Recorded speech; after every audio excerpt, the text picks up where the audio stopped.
All right, we'll say good morning, good morning. Let us begin, Baruch Hashem, schus for another day of Bava Kamma together. Begin by thanking all of our sponsors. To thank our Talmud Torah sponsor for the month of Teves, Mrs. Selma Wolf, for dedicating all of the Sherman Drushos this month. With immense gratitude for the refuos from HaKadosh Baruch Hu and the merit of a refuah shlema for all of those in need, and in the schus of our brave soldiers, and in the merit Hashem, in the schus of the safe return of the remaining hostages. We also dedicate as a shir our entire shir of Maseches Bava Kamma Le'ilui Nishmas Master Sergeant Yomi Charush Hashem Yikom Damo. And our Daf Yomi sponsors for today, Zevi and Shoshi Daniel, Le'ilui Nishmas Zevi's father, Yitzchak Yisrael Ben Raphael Noach Yosef. We hope that in the merit of our Talmud Torah, then Hashem will have an aliyah and the family in Nechama. We will say with that, let us begin with a beautiful and really fascinating daf ahead of us today. Today's daf is Mem Zayin 47, and we are picking up in Meretz Hashem on Mem Vav Amud Beis 46b, and we left off at the two dots. The Chin Parah, it's actually the last two short lines. The Chin Parah Shenachas Hashar. So let's remember again, yesterday we had the really fascinating case of, remember, two cases in Mishnah. Case number one was a shar that went ahead and gored a para, pregnant para. We find the dead par and the calf. We don't know again, was the cow pregnant at the time of the goring or not. So remember again, this opened up the door. So the Mishnah said that Allah the owner of the shar, has to pay chatzi nezek for the par and quarter nezek for the calf. The Gemara then went on to really open our eyes that this is the position of Simchus. What does Simchus hold? Mammon hamotel b'safik cholkin. When you have doubt about a monetary claim, ultimately, again, you split it. So therefore, we're unsure about the status of the calf, and therefore, halacha l'maisa, we split it. It should be chatzi nezek, possibly. Therefore, we pay quarter damages. Then remember again, the Mishnah brought up the reverse case. What was the reverse case?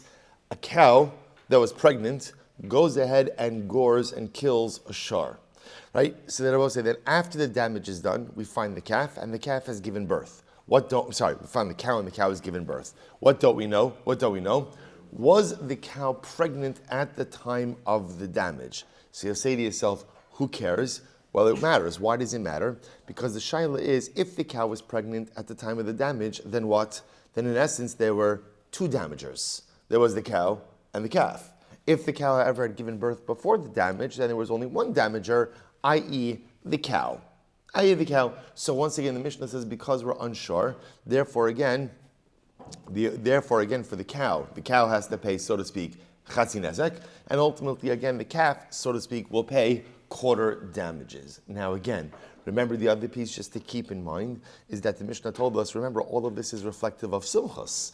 But of course, there's a whole other school of thought to which we subscribe, the school of the Rabbanon, which says, Hamotzi mechaviro alav haraya. There is no such concept like this of mammon hamotel b'safik yachloku. Whenever there's doubt, that's fine, doubt remains, and the burden of proof is upon the extractor to go ahead and prove that he is owed money. Good, but nevertheless, we're continuing in the Mishnah, continuing with the mindset of Sumchus, of Maman Hamotel B'Safik Yachloku. So incredible. So now, we're picking up with the second case of the Mishnah. So here we go. So remember again, cow goes ahead and gores the shar, right? Let's say kills the shar, does damage to the shar. So the Mishnah paskined that for the cow, the cow has to pay. In this case, the cow is the aggressor. The cow has to pay chatzi nezek, and for the calf, quarter damages. So the Gemara says, chatzi nezek uravia nezek palganisku debay shlumi.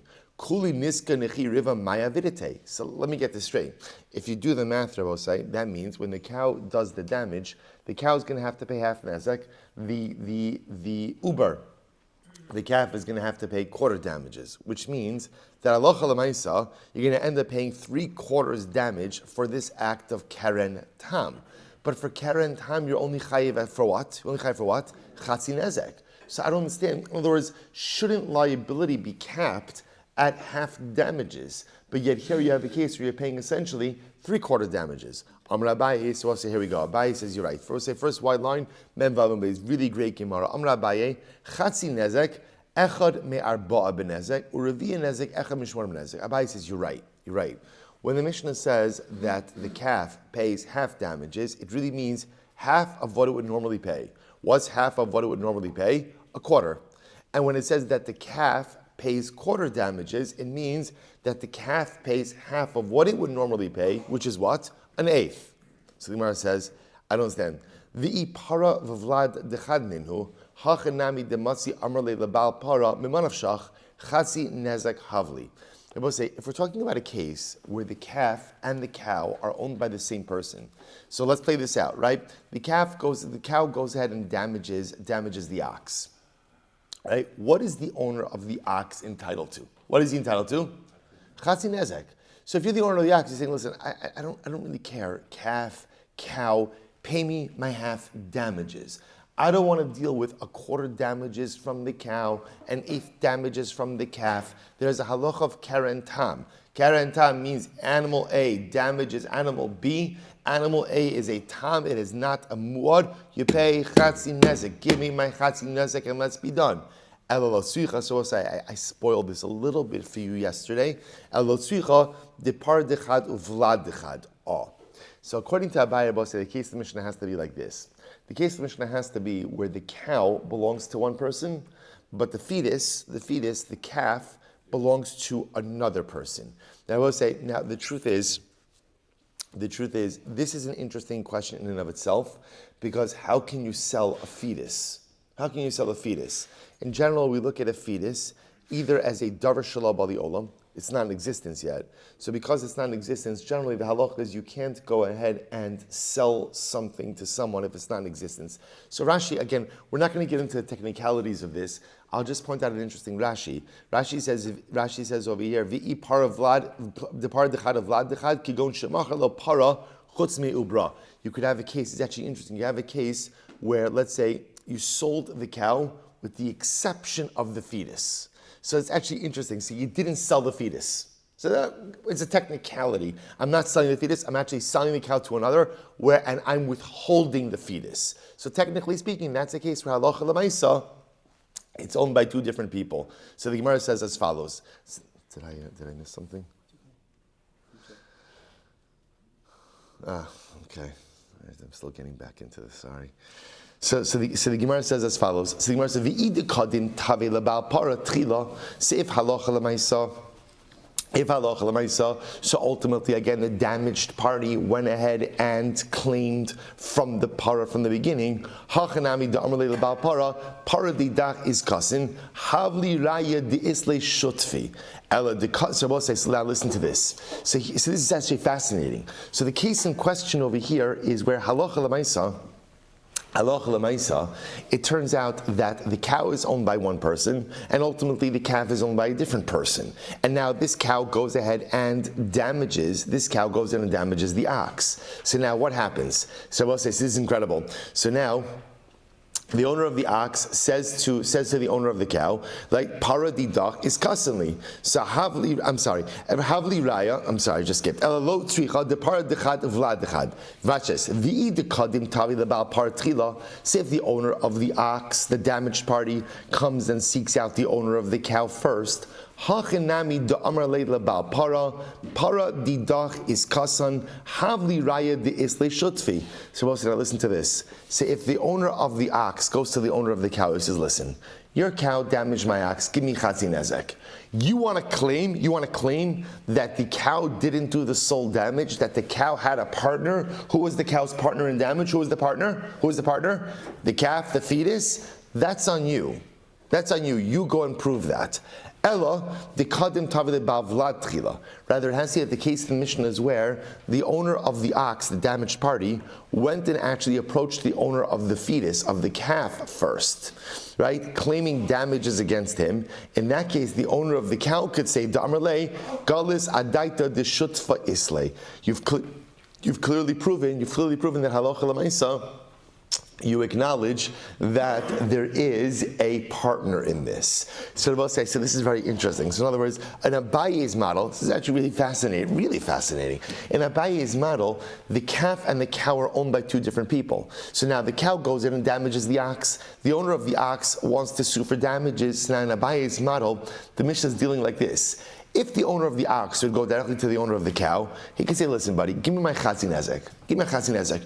You want to claim that someone else was participatory in the damages, you take that up. That's not on me. That's not on me. Your cow damaged my ox, give me my chatzi nezek. That's it. You want to then sue the owner of the calf for some chilik of those damages, go take care of that, nothing to do with me. The case the Mishnah says Abaye is actually interesting, is where the owner of the ox, the damaged party, went to the owner of the calf. Went to the owner of the calf first. Now the fact that he's going to the owner of the calf, what does that show? What does that show? That shows that he's recognizing that there are two participants in the damage of his ox. Well, once you've done that, then you can no longer claim to collect full chatzi nezek from the owner of the cow, since you've acknowledged that there's another participatory party in all of this. Therefore, Abaye will say that the case in the Mishnah will be where you're going to be able to collect quarter damages from the owner of the cow and eighth damages from the owner of the calf. Okay. Others say, others say, even if the owner of the ox went and claimed damages from the owner of the cow first, nevertheless the owner of the cow could go ahead and kind of put him off by saying, the amarle meida yadi ana de shutfa isli. You know that I have a shutaf, right? You know that at the end of the day I have a partner, that at the end of the day there is someone else ultimately again who is participatory in this damage. Okay, Shabbos say, so this is Abaye's understanding of this case. The Mishnah, Abaye's understanding is where there are two different owners, owner of the cow, owner of the calf, and depending on who the owner of the ox, which is the damaged party in this case, is going ahead and approaching first, will determine the amount of damages that he could collect from each of them. That's Abaye's model. Amar Rabba, Rabba said, come on. Atu echad me'arba benezek ve'echad mishmona be'eznek katoni chatzi nezek u'revi nezek katoni. Rabbi says, Abaye, here's the problem. So we'll say, so in Abaye's model, actually in this case, the owner of the ox will be entitled to go ahead and collect quarter damages from the owner of the cow and 1/8 of damages from the owner of the calf. Rabbi says, come on, that's not what the Mishnah says. The Mishnah says that the owner of the ox, the damaged party, could collect half damages from the owner of the cow and quarter damages from the owner of the calf. So I don't understand how you say no. It doesn't really mean that. It means quarter and an eighth. That's not what it says. Amarava, here we go. The olam be part of Vlad dechad. In reality, Rava disagrees. Whereas Abaye understands we're talking about a case where the calf and the cow are owned by two different people. Rava says they're owned by the same person. Same person. Vachi kamrinan. The Rava say here's what the Mishnah means to say. Isa lepara. If the cow itself is extant, right? If the cow itself is here, or the owner of the calf is present, so then what's the halacha? Mishtalim chatzi nezek lepmipara. Halacha l'maisa says like this. Here's what the Mishnah is telling you.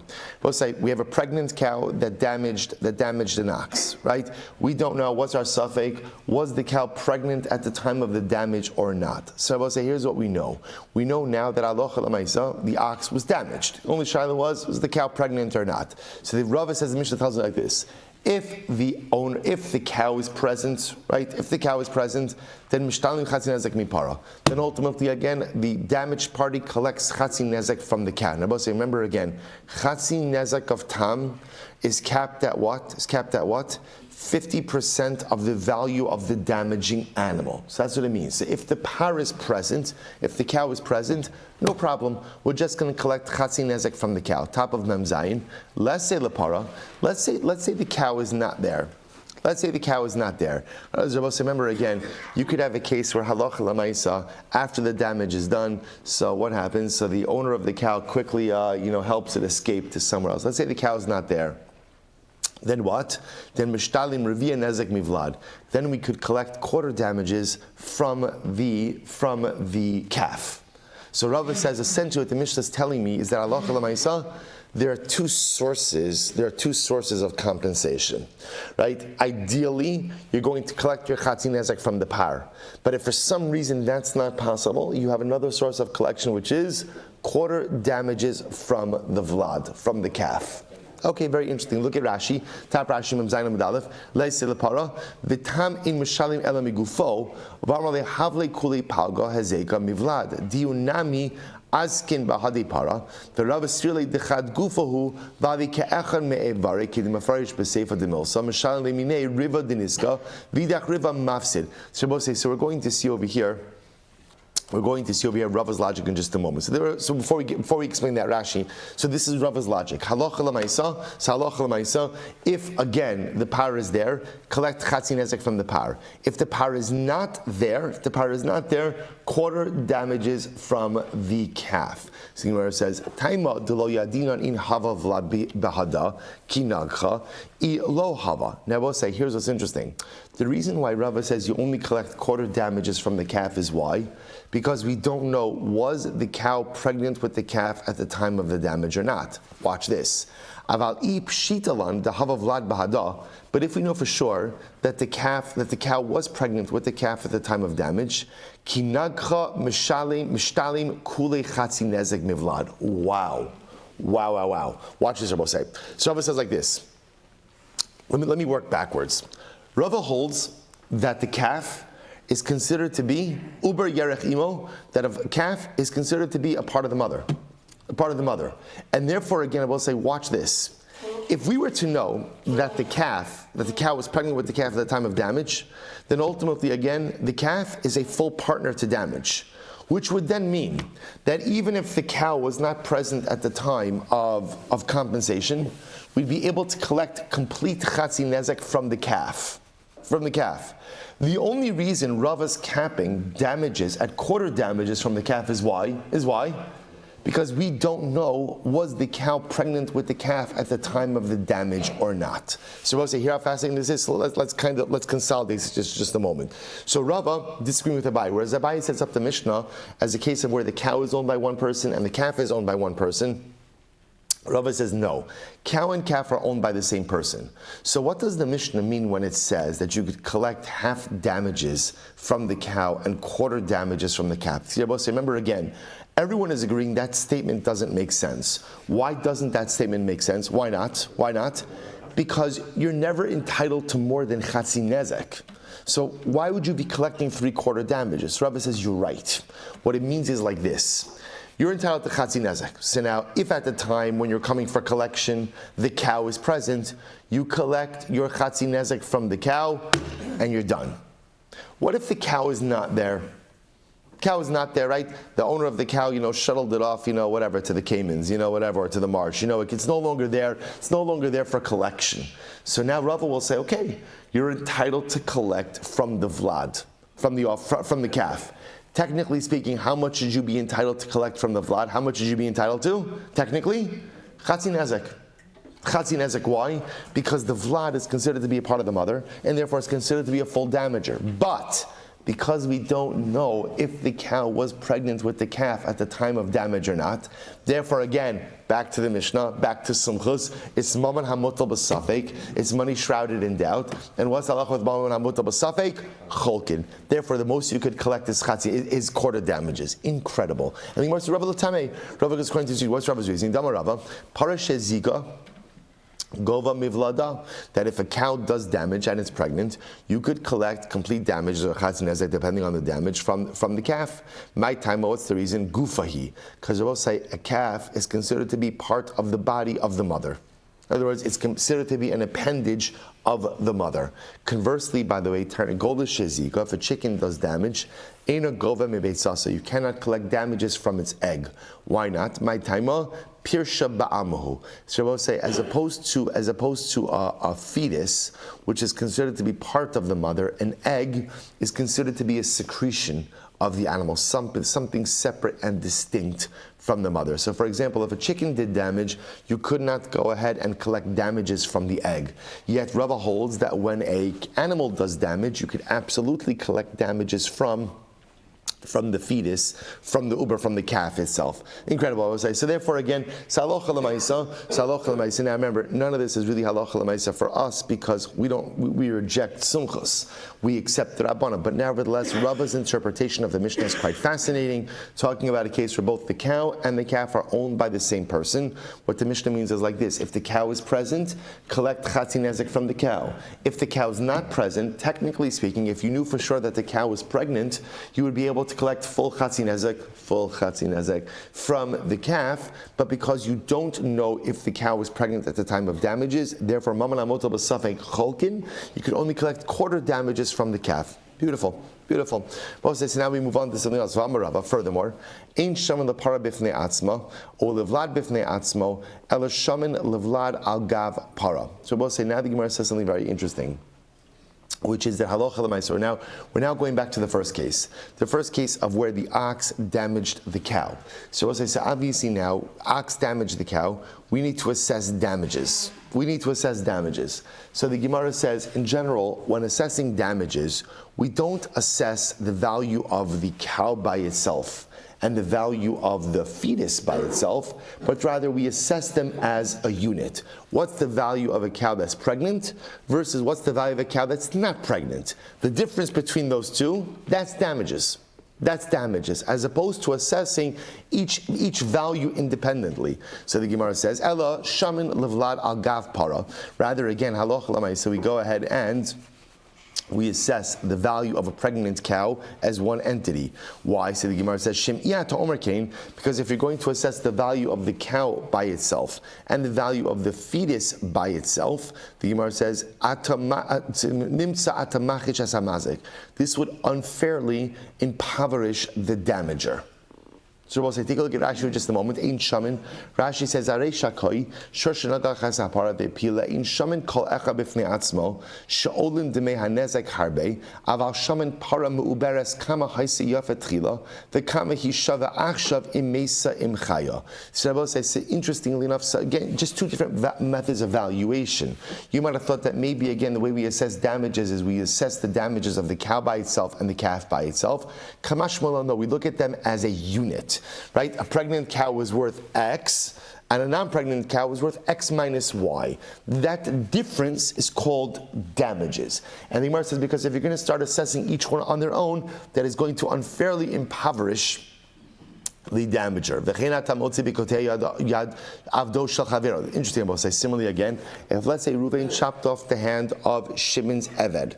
Shabbos say, so how do you go ahead and assess damages? Shabbos say, it's interesting. So you could say, well, maybe we look at how much would a person be willing to pay, or how much would a person be willing to receive in order to have their hand chopped off. Right? There's a price on everything. Right? So, right, how much would a person be willing to go? Or actually, better stated, how much would a person be willing to accept to have the hand of their Eved chopped off? That's really the better way to say it, right? In other words, there's a value to that. That's not how we assess damages. How do we assess damages?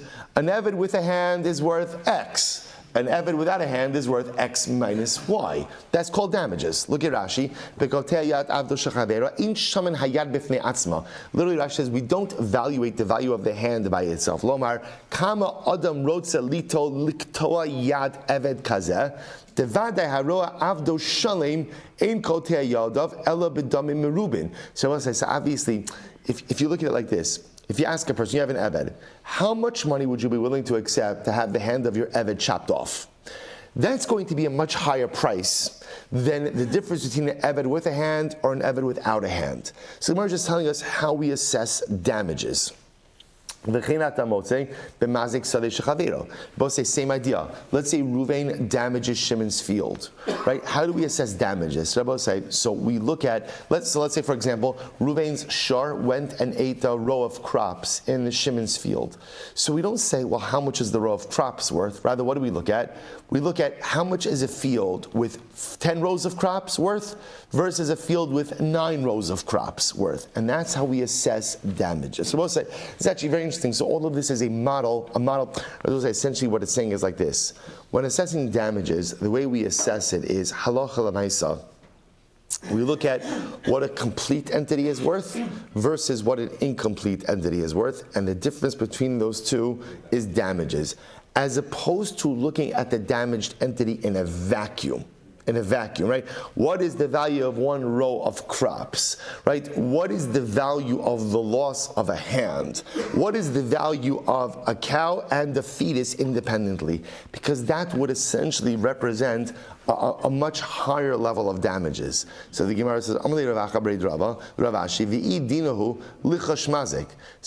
here's what's interesting. The reason the Mishnah gives to the basis of these valuations is because otherwise it would create a very unfair burden upon the damager. But the Gemara essentially says, who cares? If that's what damages are, then who cares if it's a lot for the damager? In other words, if you did damage, pay the price. Para ma'abarta is kasach. Para ma'abarta sheiminolach. Because Rabbi say the damager can say, look, if I damaged a pregnant par, then that's the value that I should pay for. In other words, we don't start dissecting damages. How much is a regular par? How much is an ubar? Again, for the damager's perspective, you're asking me to pay for what I damaged, which I'm happy to. So I damaged a field with 10 rows, right? One row in a field with 10 rows. I cut off the hand of an eved. So the most basic way to evaluate damages, ultimately, again, is by comparing what a whole item is worth versus now what a deficient item is worth, and make me pay the difference. Okay? Pshita par dechad vlad dechad. So there was another interesting application over here. Let's say if we have a pregnant cow, right? And ultimately, again, the cow belonged to one person, and the offspring, right, the fetus belonged to someone else. Now what happened? Pitma lebal para. Now let's say the cow gets fat. Right, the cow gets fat. Rashi says over here, "Pituma masheshaman osa shahaisi yafa." Now, the idea over here is, let's say now this pregnant cow gets damaged. So now obviously, again, there's a valuation of the cow, right? We're going to look at how much the cow was worth. So says, now, interesting what the Gemara is saying is like this: is how do we attribute certain value of the cow? Who does it belong to? So, for example, now the cow is pregnant and the cow gets fat. The cow gets fat. Who gets, the value, so to speak, of that extra girth, of that extra weight? So obviously, that goes to the owner of the cow. The Gemara says, on the other hand, nafcha mai.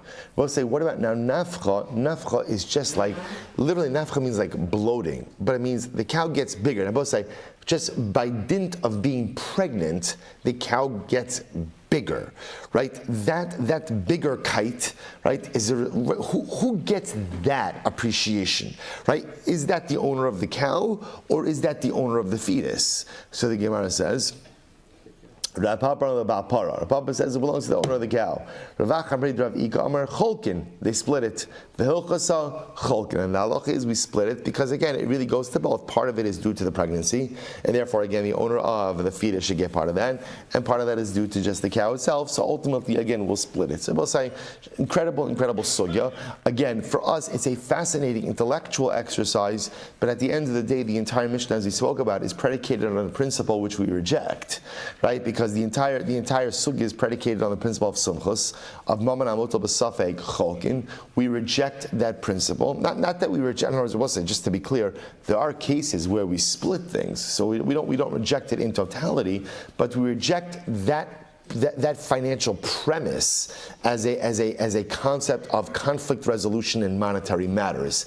Instead, we accept the principle of the Rabbanon of Amotzi Mechavera Alav Haraya. Incredible. Our say Mishnah. This is really a great Mishnah. Really a great Mishnah. Hakeder shechnes kederosav lechatza balabais. So watch this. A potter, a guy who makes pots. That's it, right? So Kedar shehichnis kederos alachazavavai. So let's just go with this. Reuven has pots, right? Reuven goes ahead and brings those pots into the chutzner of Shimon. Okay, fine. Rabbi say now, here's the wrinkle. Shelo bershos. Reuven brought this into Shimon's property, and he didn't have Shimon's permission to do so. No rishos. V'shavra behemto shabalabayis. Now watch this. Now, of course, you know where this is going. Now, the animal of Shimon tramples on the pots of Reuven. So what's the halacha? Potter. Shimon's obviously potter. Why is Shimon potter? Again, Reuven brought it in without permission. Vimhuska bahen. Now listen to this. What happens if Shimon's animals stepped on the pots and got injured on the pots? Then what's the halacha? Balakader is chayiv. Reuven is chayiv. Reuven is chayiv. So we'll say, so this cuts both ways. So number one, Shimon is exempt from any damage that happens to Reuven's pots because Reuven brought it in without permission. And if ultimately, again, Reuven's pots end up injuring Shimon's animals, Reuven's going to be chayiv because Reuven brought it in without permission. Okay, so pretty straightforward. We'll say first white line. I'm sorry. What happens if Reuven brought in the pots, but he had the permission of Shimon? Then what's the halacha? Ultimately, if Reuven brought it in with rishos, and then let's say again now Shimon's animals trample the pots, then ultimately again Shimon's going to be chayiv.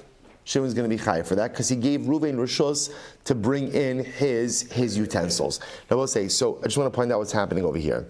There's two things. The first part of this is straightforward and obvious, right? Reuven brings stuff into Shimon's chatzar without Shimon's rishos. So if those items are broken, obviously there's no liability for Shimon.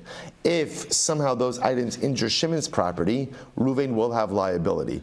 The interesting part is the second part of the statement, which is now Reuven brings it in with rishos. So we'll say at this point in time, if Shimon's animals damage it, right, then ultimately again, Shimon's going to be chayiv. What do you see from here?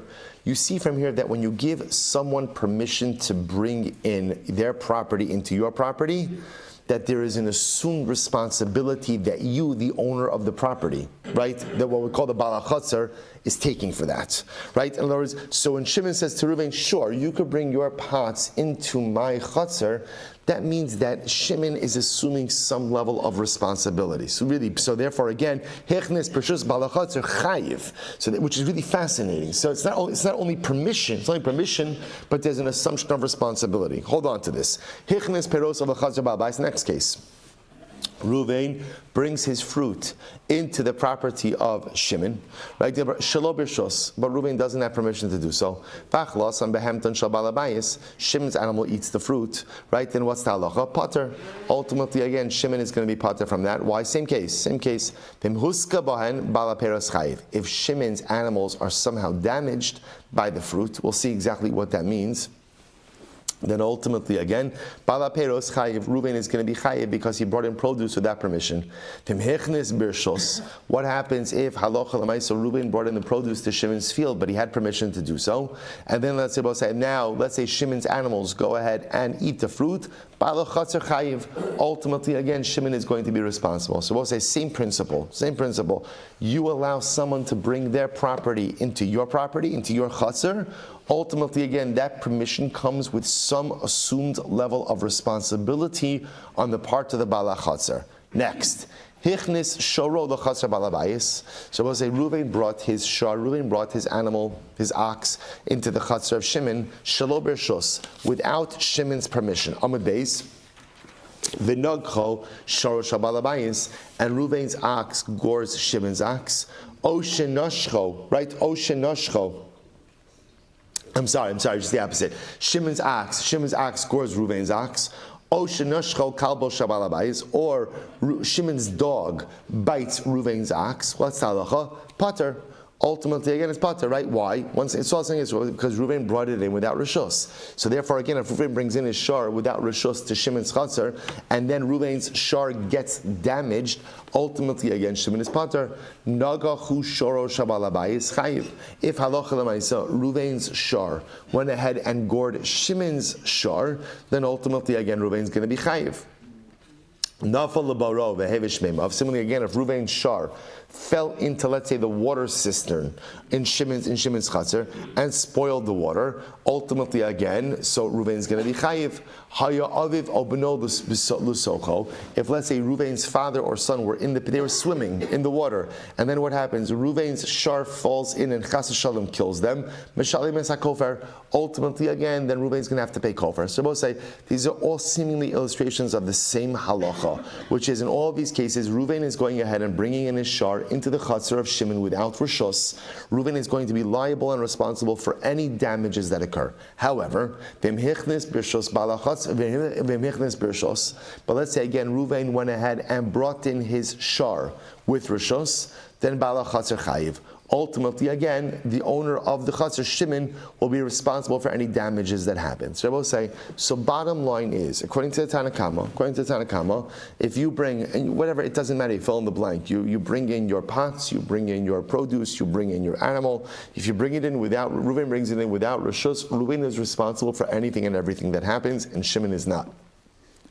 Reuven has Rishus, Shimon, the owner of the chatzor, gives Reuven Rishus to bring in his produce, his pots, his animal. Then I will say, with that permission comes an assumed responsibility on the part of Shimon. And therefore, ultimately, again, if something happens to Reuven's animal, produce, pots, Shimon will be responsible. Comes along Rabbi says no. Bekulan eno chayiv ad shekabal alav lishmar. So we'll say this is incredible. Comes along Rabbi, and Rabbi says, you're wrong. You're wrong. Permission to enter does not mean assumption of responsibility. So therefore, Rabbi says like this: in all of these cases, when Shimon says, sure, bring in your produce, right? Bring in your pots, bring in your animal. Shimon is giving Reuven a right of entry. What isn't Shimon doing? Shimon is not assuming any level of responsibility for Reuven's stuff. So Reuven brings in his shar, and Reuven's shar gets gored by Shimon's shar. Shimon's like, I'm so sorry for your loss, but not my problem. Right? Reuven brings in his produce, and Reuven's produce gets consumed by Shimon's shar. So sorry. So I gave you a right to come. You're more than welcome to come in, but I'm not assuming any level of responsibility, ultimately, again, once you come in here. So say, so this is the fundamental machlokes. See, everyone agrees in the first case, where Reuven is entering without permission. Obviously, everyone's going to agree. You enter without permission, whatever happens is on you. You're damaged or you damage someone else, you bear responsibility. The shaila is what happens when you enter with permission. Kamma says that when Shimon gives permission, permission comes with assumption of responsibility by Shimon. Rabbi says absolutely not. Permission to enter essentially means what? Enter at your own risk. I assume no responsibility for anything that happens to you or your property while you are on my premises. Incredible. Let's analyze. It says the Gemara, Taima, the Shalom Rishos. So the Gemara says as follows. Now remember again, Rashi points out there at time of the Shalom Rishos, Mishum Hachim Huska Bahem Balak Derus Chayiv. So remember again. So the Mishnah says as follows. The Mishnah says that in the first case in the Gemara, where Reuven has pots, right? Reuven brings in his pots without rishos to Shimon's property. Then what happens?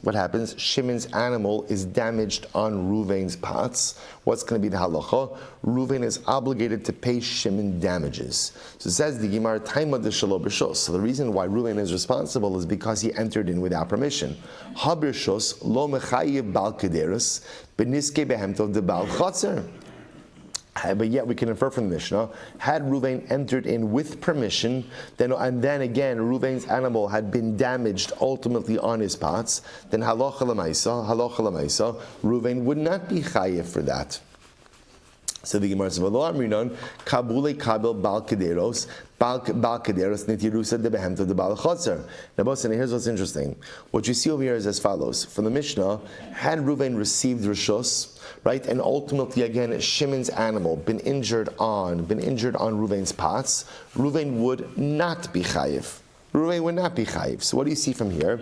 That ultimately again with rishos, Reuven does not assume responsibility to make sure that his pots don't injure Shimon's animal. So money, whose opinion is that? That's Rabbi the Amar Kol B'Stama Lo Kabil Alei Nitirusa. That reflects the view of Rabbi, right? Rabbi at the end of the Mishnah. Rabbi holds that in general, any permission, right? Permission to enter does not come with assumed responsibility. Yet, Ema Seifa, Im Hichnis Birshos Bal Chaser Chayiv. So look at the end of that case. It says that if halacha l'maisa, Reuven entered with rishos, then ultimately there is then the Baal Chatzar does assume responsibility. Asan Rabbanon do amri b'stama nami kibuli kabel netirusa. That does reflect the view of the Rabbanon, because the Rabbanon hold that whenever there is permission for entry comes with assumed responsibility. Furthermore, look at the end of the Mishnah. Rabbi Omer bekulan enu chayiv ad shekabel alav bal balabayis lishmar. Furthermore, we'll say, how does the Mishnah end? The Mishnah ends by explicitly stating the position of Rabbi. The Rabbi says, even when there is permission for entry does not automatically mean assumption of responsibility. So therefore, both say the way the Mishnah is set up is Reisha v'Sefer Rabbi Mitzir Rabbanon. So the way the Mishnah reads, both say, is the first case reflects the view of Rabbi.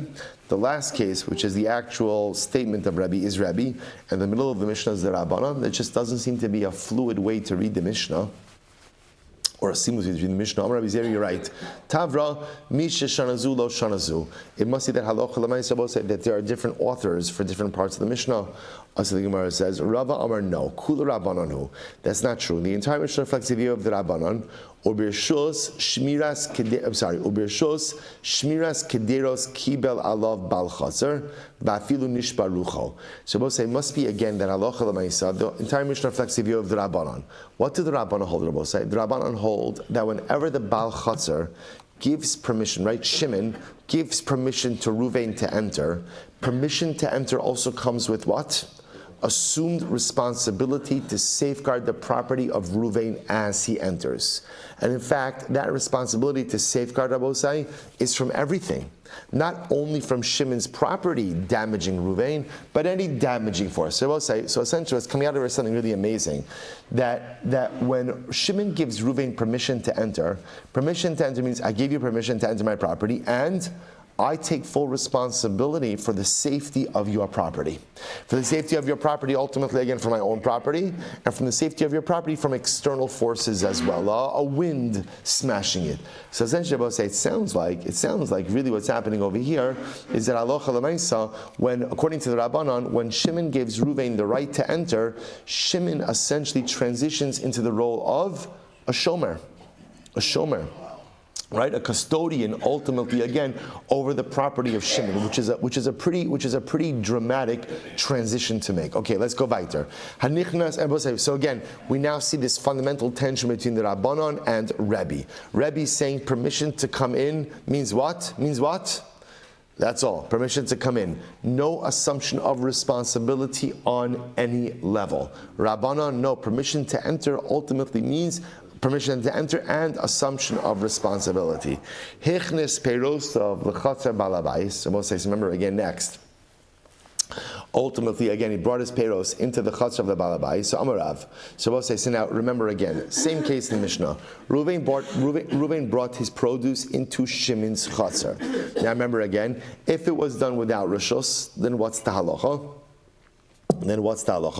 Then ultimately, again, let's say Shimon's animal goes ahead and eats the produce.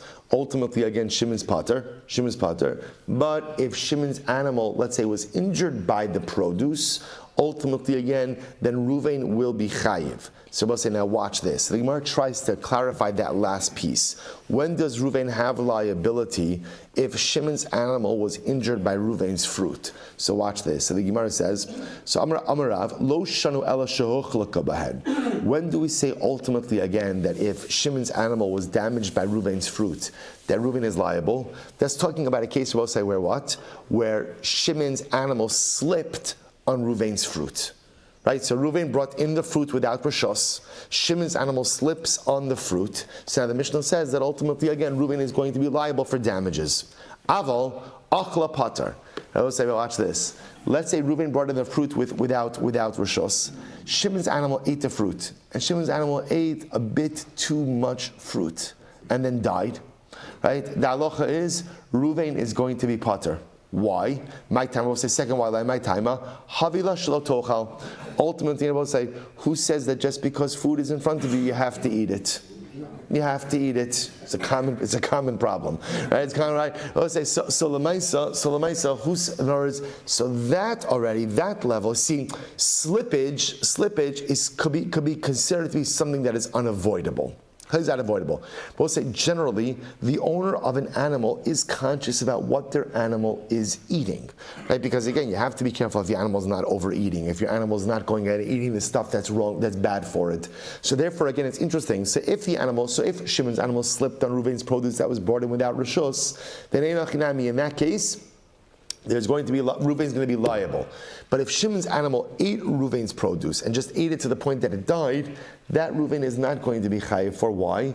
Because the responsibility ultimately to make sure that the animal is not eating too much is a general responsibility that continuously devolves upon Shimon. And therefore, Shimon's failure to monitor the consumption of his animal is not Reuven's fault. Amar Rav Sheshes, Amina, let's pause it, it's pretty wild. So this is Rav. Rav Sheshes says, Amina, Kinayim Shachar Rav Amar Laha Shmaisa. So Rav Sheshes says, I think that when Rav was half asleep, he said this. So I'll say, it's interesting in general. Right? So essentially, what Rav Sheshes is saying is that makes no sense. That makes no sense. I will say, so you have to wonder to yourself, why does the Gemara record these type of exchanges? Right? In other words, there's machlokes all the time, right? And machlokes ultimately could just be, Rav Sheshes says, I disagree. Rav, I think you're wrong because there's a brisa. Why does the Gemara record Rav Sheshes's sharp rebuke? So I'll say, I think it's to teach us a very important lesson, which is Rav Sheshes is saying, a statement like this was said without proper forethought. And the most dangerous thing in life is talking without thinking about what you're going to say before you say it, or without contemplating. Say, there's nothing more precious in this world than our words. Nothing more precious, right? Words, remember again, when the pasuk says, Vayipach ba'apav ruach chaim, Kadosh Baruch Hu breathed life into man. So you know what Unkala says? What's life? What's life? Ruach mimalala. Speech. Speech is what makes us people. Speech is what distinguishes us from the animal kingdom. Speech is the most precious. There are two things in this world which have speech: the Ribono Shalom and HaKadosh Baruch Hu. Right? HaKadosh Baruch Hu created the world ba'asara ma'amaros. 10 utterances. There are only two entities in this world that could utter anything, and that's HaKadosh Baruch Hu and man. Speech is what makes us divine, which is why nivul peh, inappropriate, right, using inappropriate language, which is why lashon hara, rechilas, those things which debase the very power of speech, those are sometimes the worst aderos because they fundamentally erode the crown jewel of our personalistic holiness. So you'll see this sometimes in the Gemara, where someone will say something, and another opinion will see that it's so foolish. How could you have said such a thing like that they almost take offense to it? You almost see like Rav Sheshes almost getting offended that Rav would have used his koach hadibor, his power of speech, in such a useless way. That's what's going on over here. Now, halavai, right? Our useless speech should be like in these kind of things, right? But so when Rav Sheshes hears this, Rav Sheshes, really? Rav, this is how you're using your words? This is how you're talking? This is how you're using the gift of koach hadibur? You must have been asleep. Because if you were conscious, if you were fully conscious and awake, you would have never used your power of speech like this. And I will say, how careful we have to be with how we go ahead and use our koach hadibur. And I will say, I would think that this is probably one of the hardest things today, right? Because you see this all the time, right? People are on WhatsApp chats, right? And somebody posts something. Besides the fact that people should be conscious of what they post in general, no one needs to post everything. But sometimes see this: somebody posts something, and then what happens? Somebody responds. Like it's almost as if there's like WhatsApp Tourette's, just get it. Be conscious. A person's on social media. Be conscious, right? Think a little bit about, right? Somebody says something, you want to respond. Be conscious. If we could only cultivate a little bit of a thought process before we respond, either digitally or physically, right? How much better off we would be, and how much better off the world would be. So, in any event, so Rav Sheshes says to Rav, no, you cannot have gone ahead. You cannot have gone ahead and been awake. He says, this Sanyo, Hanose Sama was Stefne Behemas Chavero, Partim Dina, the Chavdina Shamayim. Well, listen to this. It's actually an interesting case. If you put poison in front of your friend's animal, what's talacha? You are pater from Dine Adam, you're right, you're pater in a court of law, but you're chayiv b'dine Shamayim.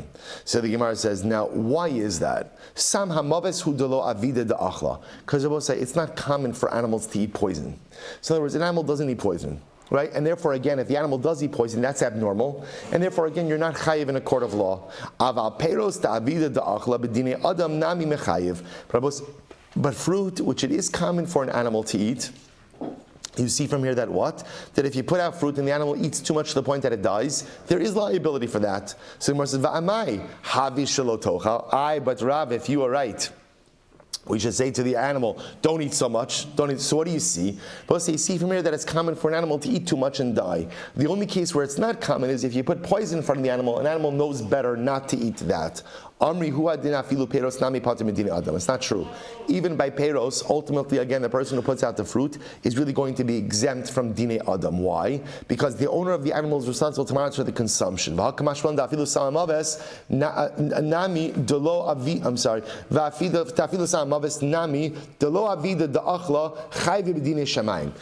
chiddush over here is that for poison, which an animal doesn't normally eat, you're of course going to be pater medine adam, but you're going to be chayiv b'dinei shamayim. You're going to be chayiv, with HaKadosh Baruch Hu.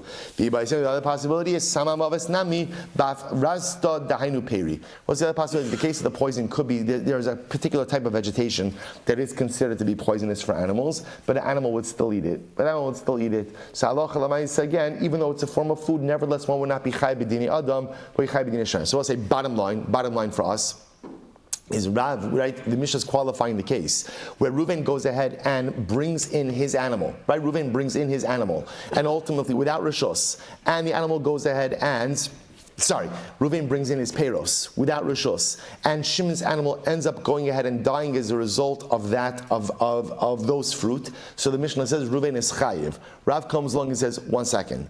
Reuven's chayiv if Shimon's animal slips on the fruit and dies. But if Shimon's animal overeats and then dies, Reuven is not chayav for that. Why? Because the responsibility to monitor consumption of an animal is always on the owner. So we'll stop over here for today. Shkoyach.